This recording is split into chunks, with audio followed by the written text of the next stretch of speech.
Meeting is now streaming live on custom live streaming service. Yeah, I made it.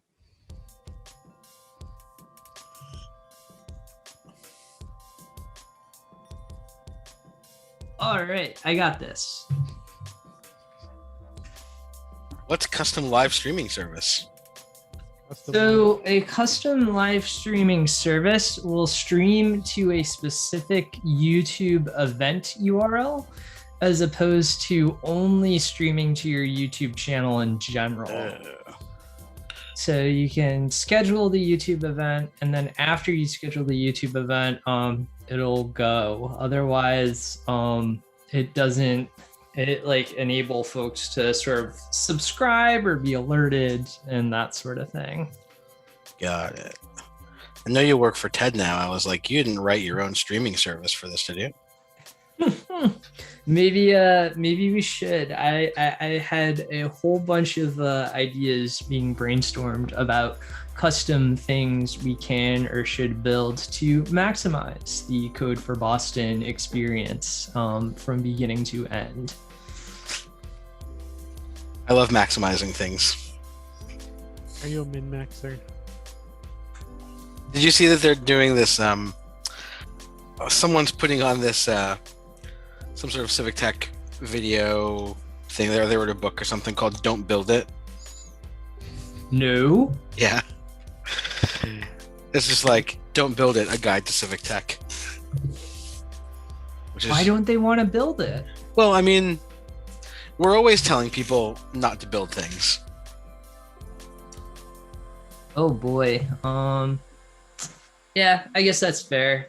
There's a lot of things that should not be built. Right. Or we're like, you could build this, or you could take 5 minutes and think about it and maybe talk to a user or two and then build something else. Yeah, I'm and then there's also the build all the things approach on the blockchain at times. People love the blockchain. I don't love the blockchain. Maybe that should be we could do like Code for Boston, the great debates. We'll ease ourselves in with some tabs versus spaces, and then slowly work our way to blockchain versus relational database. The answer to the first one is both at the same time. Oh boy, you occupy the white space superposition by using both simultaneously. I don't use it, but I have to, unless I want to kill myself at work. I have to get used to it. Yeah, I mean, I just go with I set my editor config, and then I let it inherit whatever the project wants, and for the most part, my experience is the same, and then it just maps it onto the file. Yeah, it'd be nice, but sometimes you don't get that. Sometimes you get nice indents, and then you have this chunk of code that's all the way at the left side, and you're like, where's the scope? Ugh, it gets out of control. But I feel like this is the software development content that the YouTube live audience wants. Our playbacks are going up and our users are going up as we talk more about this.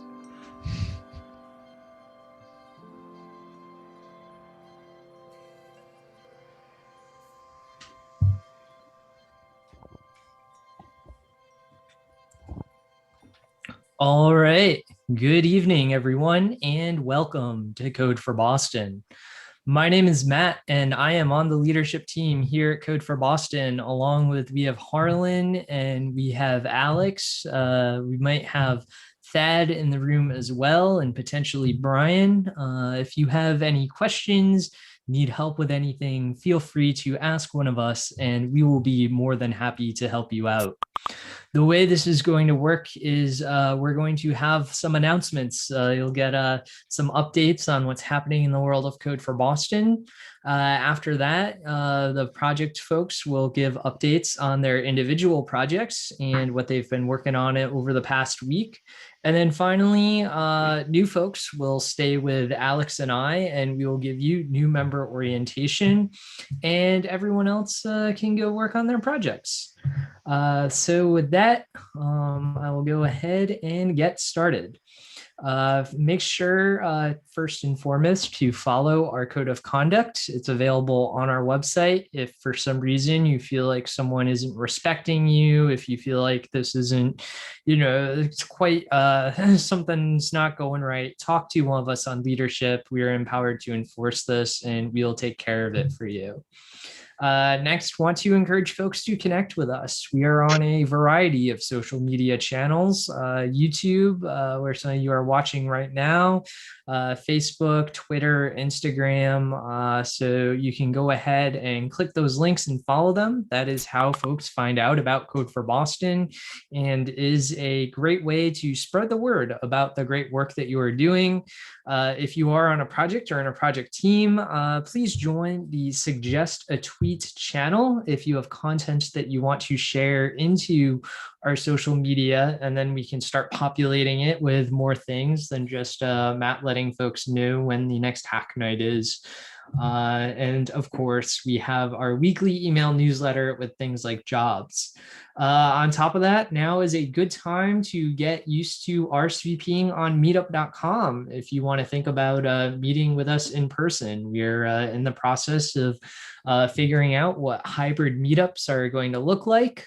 Folks on the leadership team will be going on a tour of the space at CIC to check out sort of all their different conference room live streaming setups. So then that way, when project groups meet in person, it'll be able to still connect with the virtual hack night.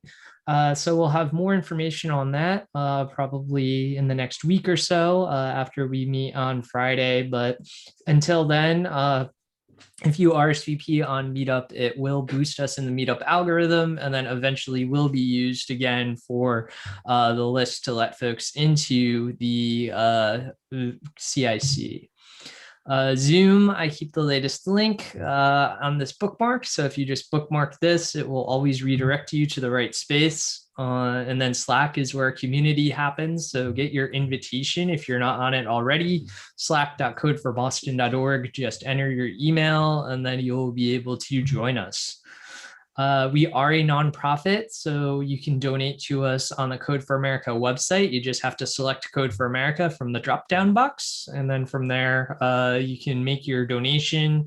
I like to encourage folks to get their employer involved. Many folks' employers will support your involvement in Code for Boston as an activity. If you work for a place like Google or TripAdvisor, they will actually pay us for the hours that you spend volunteering with us. And so if you access those programs, Code for America can receive those funds. And if you note that you're with Code for Boston, those funds will be earmarked for us, and they help support our pizza and other server costs and activity things that we need to fund our activities over the year. And of course, if your company is hiring, which I know a lot of companies are looking for software developers these days, we have plenty of great packages where we can get your job postings out to our 6,000 large audience. Talk to Harlan or I, and we can work on a little sponsorship for your job posting to reach Boston developers. So with that, just want to throw out, we have one of our members, Anita, has been working on an event as part of Spark Boston, is a council of young people in Boston, engaging lots of folks in the community, and it is on building tech equity. So this is going to be a little bit of a startup focus, and Code for Boston is offering to co-host this. So we'll be having a really interesting and cool panel discussion on equity in the tech industry, hiring, and I think The folks in this panel are going to provide some interesting insights. Check it out on Eventbrite. You don't even have to go in person. It's still going to be online. And that's Thursday, June 20th.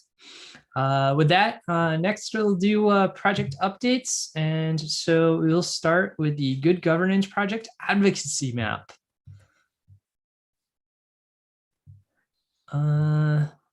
All right. I think Matt Victor might be out. So let's move on to Plog Along.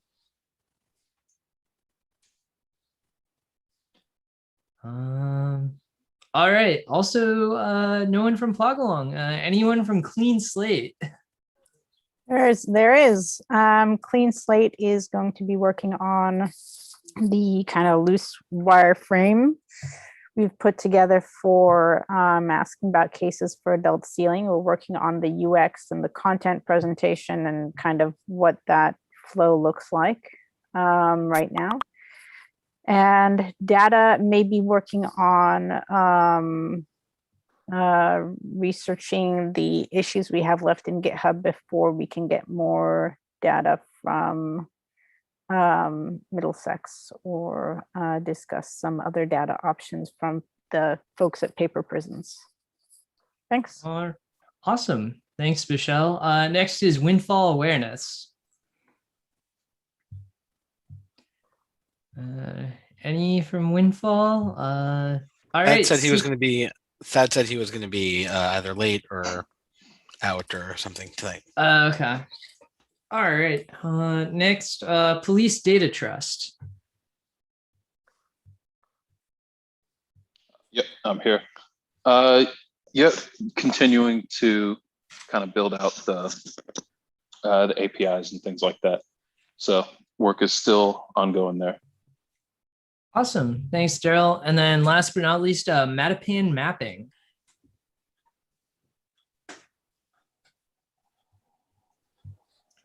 I think Annie said she was dropping tonight, maybe. All right. Well, there's a confused series of messages that I can't quite unravel here. Okay. Yeah, I thought they were meeting tonight. But I'm just not sure what I'll have to check that after, and then I will update that in email. So anyways, those are the updates. So new folks can stay in here. Alex and I will get started with orientation shortly. Everyone else, happy hacking.